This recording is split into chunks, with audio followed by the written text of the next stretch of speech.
In a world that tells women to be quiet, Rukhsana decided to be an earthquake. This is not a story about a girl who made it. This is a story about a girl who unmade every limit placed upon her, then rebuilt a world where thousands could rise. Listen closely.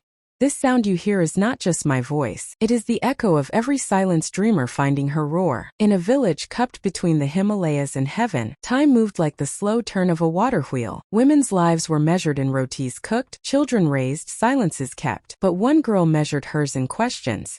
Rukhsana's first memory was of her mother's hands, scarred from fieldwork, gentle as moonlight, tracing letters on the dirt floor with a twig. This is Aleph. It stands straight like a woman with dignity. This is Bay. It has a curve like life, soft but unbroken. Outside, the world said educating girls brought bad luck. Inside that mud hut, her mother whispered, "Your mind is the one door no one can lock." Rukhsana walked to school through fields of mustard yellow, her feet bare, her slate tied with string, her heart a drum. At 10, she saw a boy throw a girl's book into a pond. "Girls don't need words," he laughed. That night, Rukhsana didn't sleep. She wrote every word she knew on leaves, set them afloat in a clay pot filled with water, and promised herself, "I will build a library that no one can drown." By 14, she was teaching mothers to write their names. By 16, she organized a night school under a neem tree, a single lantern defying the dark. A village elder came, tore her notebook, said, "You are stealing the future from our traditions." Rukhsana looked at the scattered pages, picked one up, and said, "I am not stealing. I am returning what was always ours." The scholarship to America was not a golden ticket. It was a test. Her father sold their only buffalo for her visa fees. Her mother gave her a small pouch with 3 things: home soil, a dried rose, and a verse from the Quran. When loneliness eats at you, taste the soil. When beauty seems gone, smell the rose. When you feel lost, read the verse. At the airport, her father hugged her for the first time. His tears soaked her scarf. "Come back if it breaks you," he said. She replied, "I will come back when it makes me." New York did not welcome her. It swallowed her whole. Her first job was cleaning offices in a skyscraper. She'd look out from the 30th floor at a city glittering like a promise, then wipe windows she could not see through. One night, exhausted, she mopped the same spot over and over, until a security guard, an old Puerto Rican man named Carlos, said, "Mija, the dirt you're trying to clean is not on the floor. It's in the system." But listen, even floors hold up empires. She learned English from soap operas and legal aid pamphlets. She ate 1 meal a day to send money home. She faced prejudice from those who saw her hijab as a barrier, not a crown.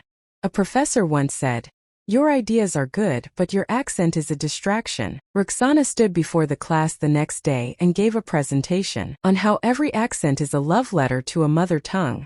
She ended by saying, "If my accent distracts you, maybe you're not listening to what's beneath it." The idea for Roshni came in a homeless shelter, where she volunteered on weekends.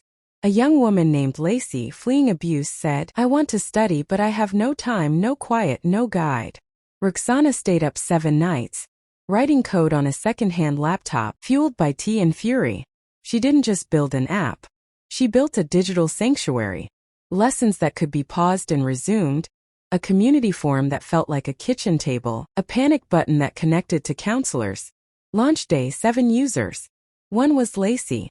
One was a grandmother in Ghana. One was a teen in Texas hiding her phone from a controlling father. Rukhsana personally checked in on each. She became their digital sister. Growth was slow, organic, like roots breaking concrete. Then a venture capitalist offered millions. "We'll scale it, add ads, make it profitable," he said. Rukhsana asked, "Will you charge Lacey?" He smiled. "Business is business." She walked away. That night she cried, not from doubt but from clarity. Some things should not be sold. Sacred things, like trust, like safe spaces. Ahmed was not a prince on a horse. He was a man in a small law office, fighting for immigrants forgotten by the system. He came to her not with roses but with a case file. "A woman is being deported. She has 2 kids. Can your platform help her learn her rights?" They worked together for 3 months before he ever asked her for coffee. Their first date was at a library. He said, "I don't want to build a life with you. I want to build a legacy with you." They married in her village, under the same neem tree where she once held night classes.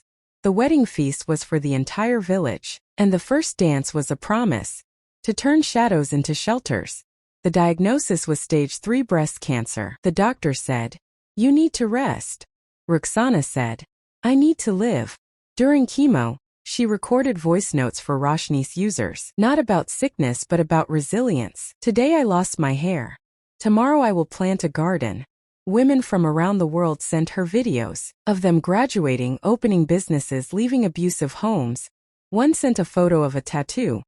Rukhsana means resilience. Her platform didn't slow down. It grew. Her users became her nurses, her prayer warriors, her reason to fight. Today, Roshni has touched over 2 million lives. But numbers are not the story. The story is in the details. In a refugee camp in Jordan, a woman uses Roshni to learn coding. She now builds apps for other displaced women. In rural Wyoming, a rancher's wife learns accounting through Roshni, saves her family's farm from bankruptcy. In Mumbai, a group of teen girls runs a Roshni study circle in a slum, teaching elders to read.